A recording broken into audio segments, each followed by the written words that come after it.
All right. Well, it's great having you. And the first thing I want to ask you about is why have you decided to run for office? Okay.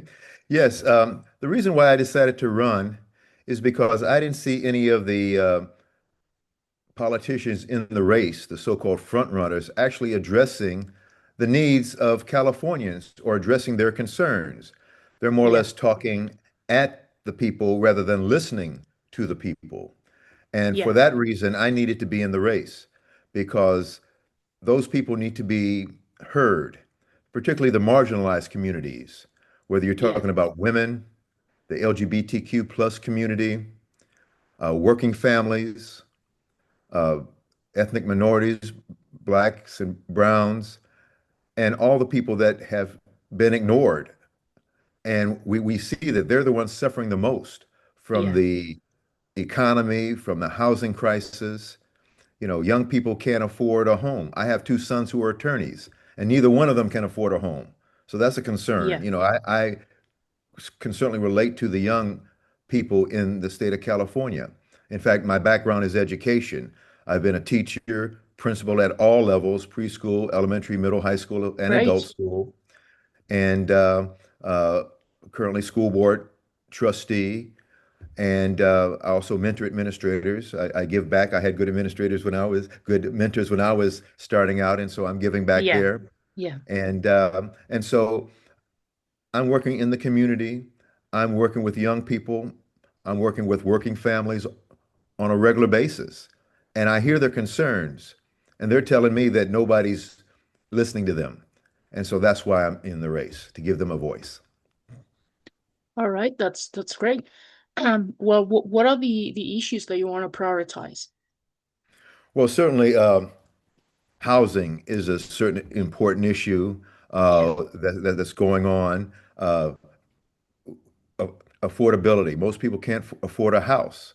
And so we need to make sure that working people, essential workers, first responders can yeah, afford homes like teachers, nurses, paramedics, firefighters.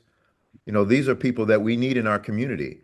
And in a real emergency, they can't come in 200 miles away and be able to, respond in a crisis situation. They need to be able to live yeah, and work in the communities where they're employed and be able to have affordable housing and make them feel welcome yeah, because otherwise people start leaving.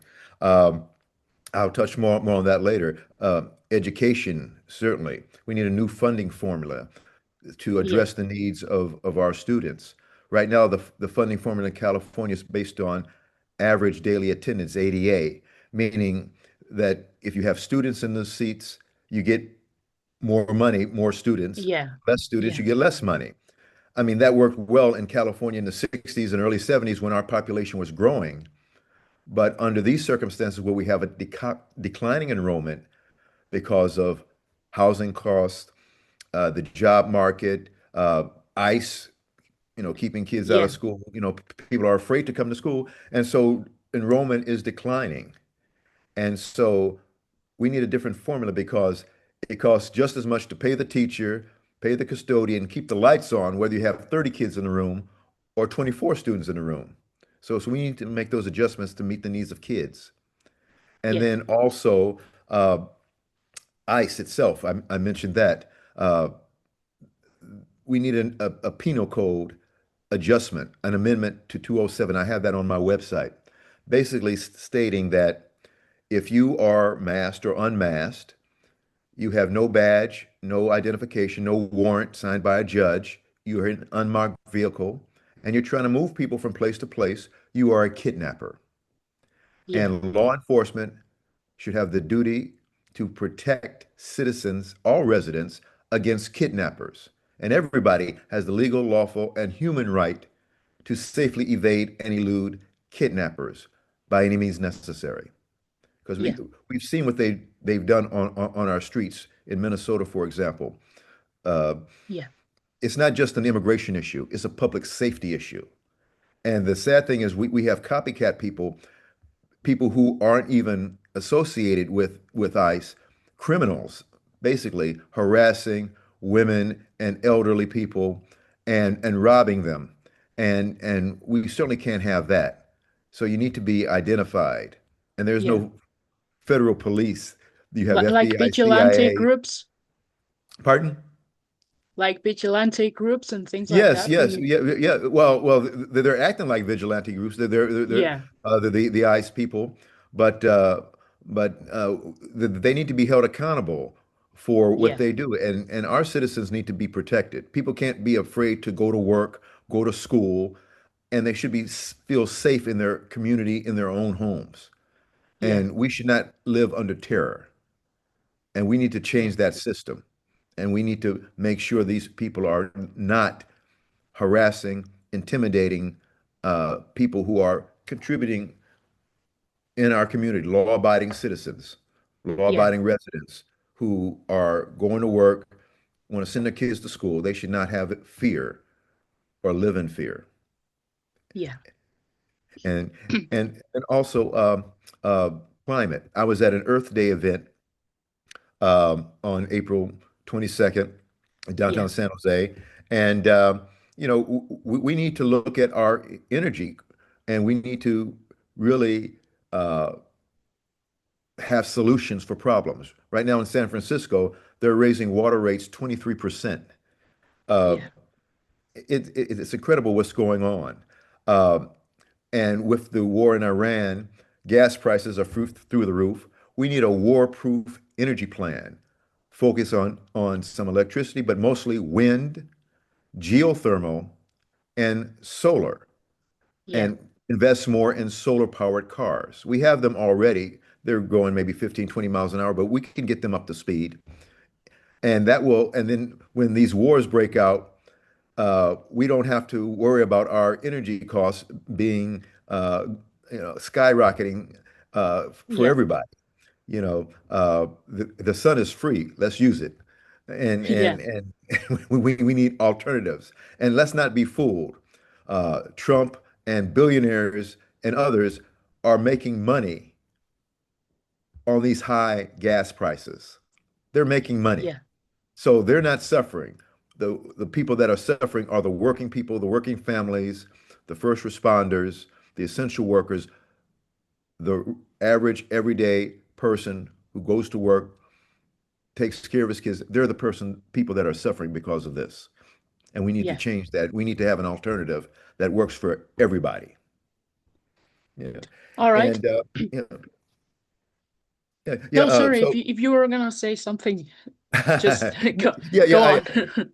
I just want to elaborate on the housing situation. Yeah. In San Francisco, for example, just the other day, I was reading that a house sold for $2.2 million, which was $700,000 above asking price. That's insane. That's incredible.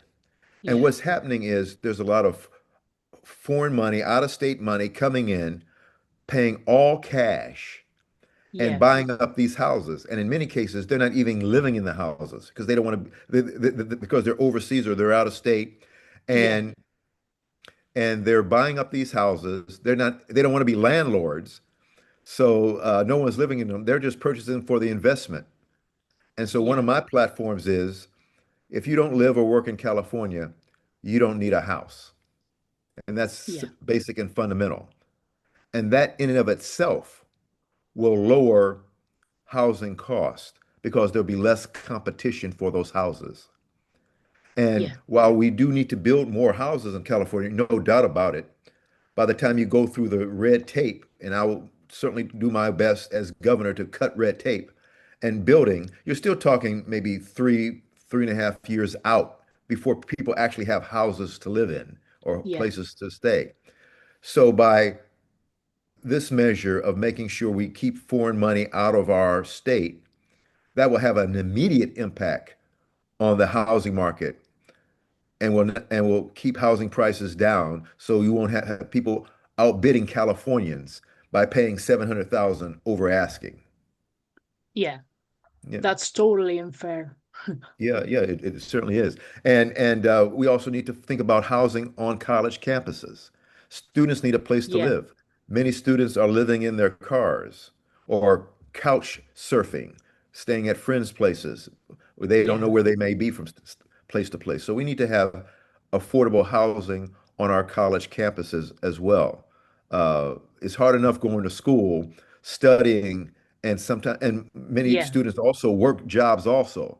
They shouldn't have the extra burden of having to worry about where they're going to sleep at night. So Yeah. let's have some affordable housing on college campuses and make that available for people. I mean, we need that. Yeah. And and let's make it affordable, as I mentioned, for our first responders and our essential workers, because we need them also in working families. Yeah. Yeah. That's And very yeah, important. yeah. And going back to education, I have an education resolution that's on my website. Many elected officials, uh, community leaders have signed on to it. In fact, Ro Khanna, uh, Congressman, was the first person to sign on to my education resolution. And Yeah. simply put, uh, if you want to be a superintendent in California, you have to have a valid teaching credential, a valid administrative credential, and you have to have teaching and administrative experience as a principal. At least 3 years as a teacher and 3 years Yeah. as a principal. More would be necessary, but at least 3 years. Because if you're a superintendent running multiple schools, how can you do that if you've never run one school as a principal? Yeah. How do you improve education if you've never been in the classroom and you haven't really know how the curriculum works Yeah. or understand learning theory or what motivates kids to learn? You know, Yeah. You have these to have are experience. Yeah. yes, absolutely. And so my education resolution is based on the needs of our community. Right now, California is 50th in the nation in literacy. The fourth largest economy in the world shouldn't be 50th in anything. Yeah. And so by having quality superintendents, we can make a difference for our students, a very positive difference. Uh, Another thing that bothers me is that in California, we have a Senate Education Committee and an Assembly Education Committee making laws, and none of them have backgrounds in education. And Yeah. so they don't really know what the true impact is on the ground floor with the laws that they make and what happens at the school sites. And in many cases, it's detrimental to student Yeah. It safety is. and education. I'll give you an example. So they make an example that, well, in the past, my background is a principal. If a person, it's hard to find noon supervisors, first of all, Yeah. and they're rare. It's only an hour a day. The pay isn't that great. So sometimes people just don't come regularly or they move and they don't tell you. And so you have a vacancy. You want to have a certain ratio of students Yeah. to supervisors on the yard. And certainly in emergency situations, like an active shooter, like a fire, real fire, not just a fire drill, or an earthquake, you need these personnel on campus to help support and Yeah. supervise For sure. students. Yeah. And so in the past, at the principal's discretion, you could release someone who wasn't coming to work or who had moved out, didn't tell you, and hire someone else and try to create a seamless effort of supervision for students. But now they've had put other regulations on it for these 1 hour employees, mind you, 1 hour a day, who already get vacation days based on the school year and Yeah. holidays and so forth. Now they can earn vacation days.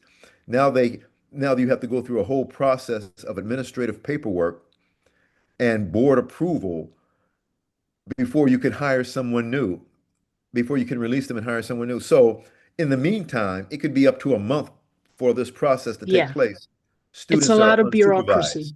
Yeah. It's a lot of bureaucracy. It takes up a lot of principals have a lot of duties and responsibilities. Yeah. And this takes up a lot of extra time for a principal. But more importantly, it leaves students unsupervised for a period of time, or I would say your supervision ratio of adults to students is greatly diminished, and that creates a safety issue for students. So, Yeah. so that's just one example of what's going on.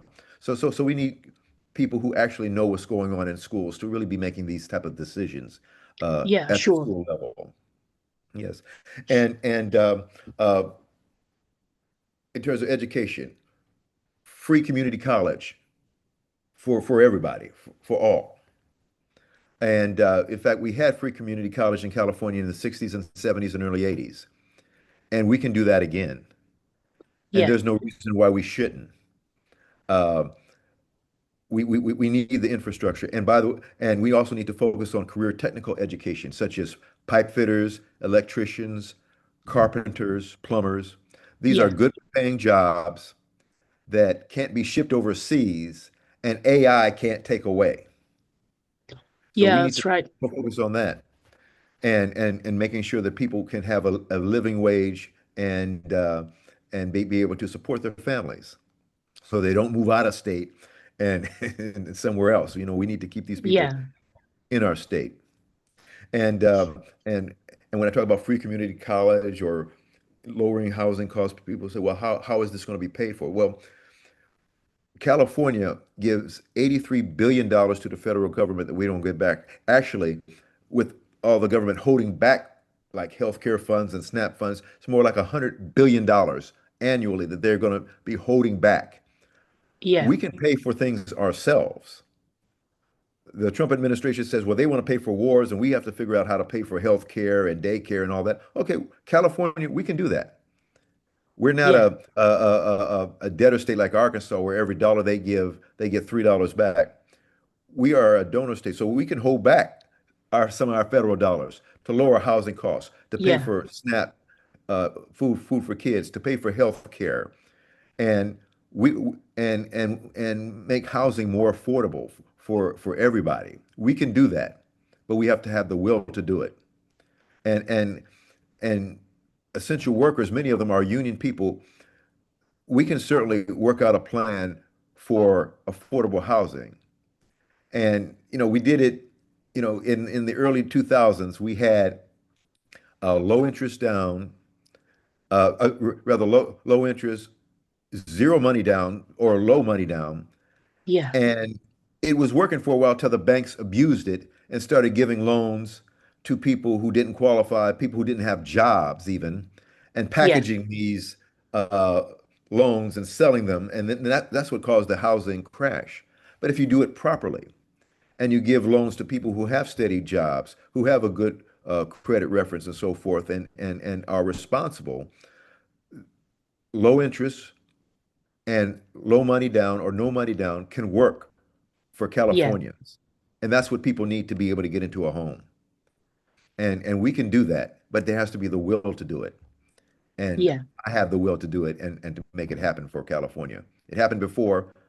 They broke the system, but if we do it Yeah, it can properly, happen again. It can happen again. we can make it work. Yes, Yeah. absolutely.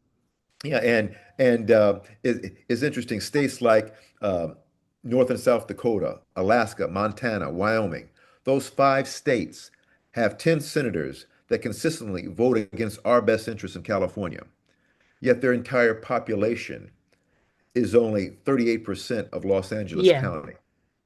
So we're suffering based on decisions that other people make that don't benefit us. And they're totally underrepresented in terms of population. You know, Yeah. if this were so California, we have we don't have the fair representation that we are supposed to have. We're being taxed at a rate that is not fair to us, and we need to stand up to that.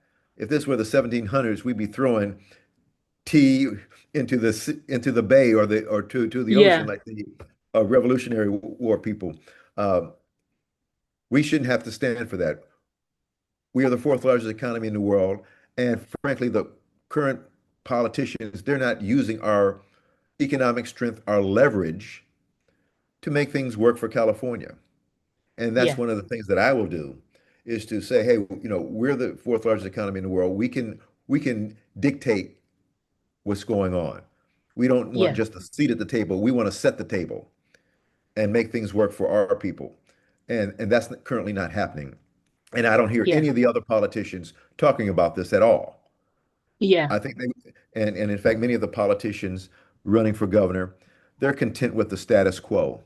They're, they just want to keep things moving. They're not really trying to address the real core issues that impact women, working families, essential workers, the LGBTQ plus community, young people, everybody that I'm representing. They're Yeah. not talking about those people. And I am talking about those people, and that's why I'm running for governor. Great. You were mentioning ice before, and I Yes. wanted to know a little bit more about your stance on ice, and of course, what it means to, to the most vulnerable communities in California.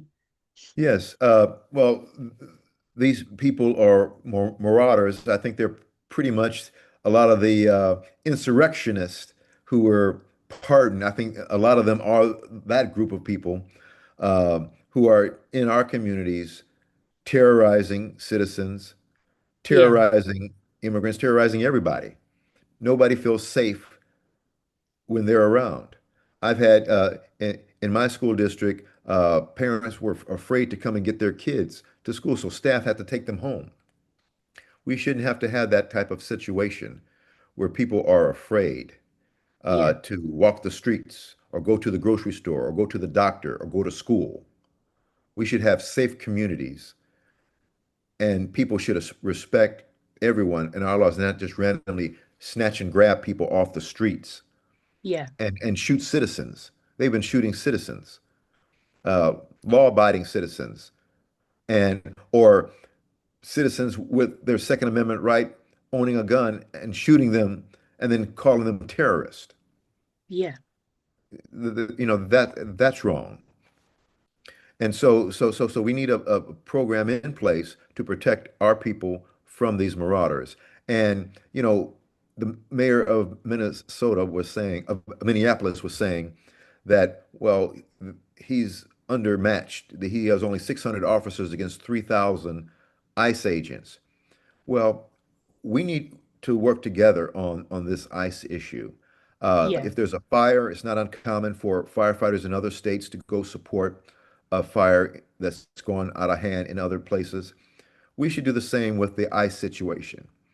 We're not just the United States, we should be states united, and we should Yeah. work together against these people who are snatching people, kidnapping them off the streets, and shooting citizens.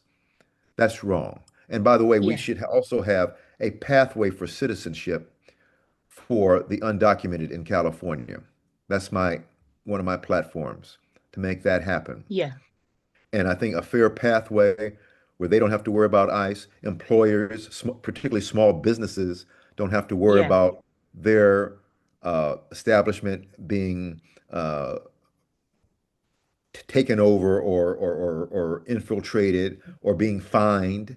They can hire people in comfort, workers that they need. I mean, so somebody needs to do the work that the undocumented do. And we don't have Yeah. the people that are doing that work. So that impacts small businesses the most.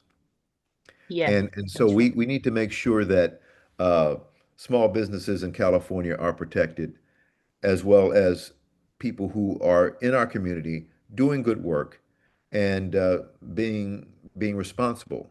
I'm not saying anything about criminals. I mean, criminals are criminals, and we need to deal with that on. Yeah. That's a separate Yeah, issue. that's for sure. But they're But not but going after criminals, yeah, if yeah. if they're Well, no, going they're going after after, everybody, which is yeah. what they said they were going to do, go after criminals.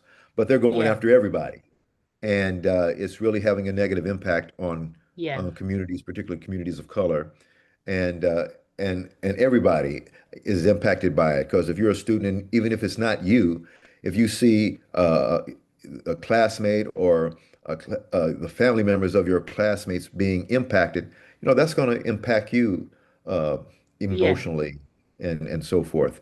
And and we need more mental health and counselors and reading specialists, going back to this education piece in our schools to deal with the mental health Yeah. issue and counselors and reading specialists that they got rid of years ago we certainly need them now when we're 50th in the nation in literacy.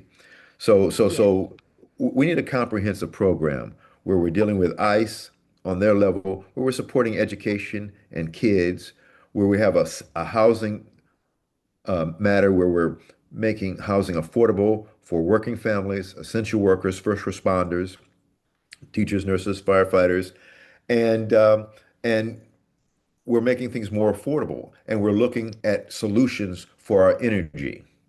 Yeah. We can't rely on gas, and we can't rely on all electric either. Right now, there are not enough electric stations over the state to really cover the electric issue, and the charging stations for electric cars, they're not universal. So you Yeah. don't know what you're going to get. And and I don't know about where you are, but in my neighborhood, my power has gone out at least 70 times in the last 20 years that I've lived here, anywhere from 5 minutes to 17 Yeah. hours or longer. And so the electricity is not reliable, and electric costs are going up with data centers and so forth. They're using up a lot of energy, a lot of water, and so solar is a way to go to avoid these higher costs. And Yeah. and and uh, and we need every community needs water, but we need affordable water is essential. It's not something uh Yeah. like coffee where you could say, well, I just won't do Yeah. without it. You don't like it and you don't you You don't get you it. need Okay. water, Yeah. and Yeah. and we need clean water, and everybody needs clean water. And I've been on a few junkets to Sacramento advocating for clean water, particularly in our rural areas. Uh, Yeah. Yeah. but even in our city, it can be an issue if there are companies dumping sewage into clean water areas and so forth. And so Yeah. we need to make sure that we have good water, we have recycled water. We definitely need to figure out how to control our runoff because a lot of these Yeah. so-called floods that we're having in California is really a drainage issue and a recapturing of these rainwater issue more so than just us having torrential rains or tropical rains. So we need to manage our water better from not just from a user point of view, but from a reclamation point of view and recycling point of view. Yeah. Mm, yeah. All right. Um, well, I think that we covered every issue. Well, there are lots of, of minor issues, but I guess that, housing, education, ice, and the environment, those are Yeah, four yeah, yeah. major issues that you've been addressing. So thank you very much. Well, thank you very much. I appreciate your time. I Bye now. appreciate your time too, and well, my best wishes for you in the election.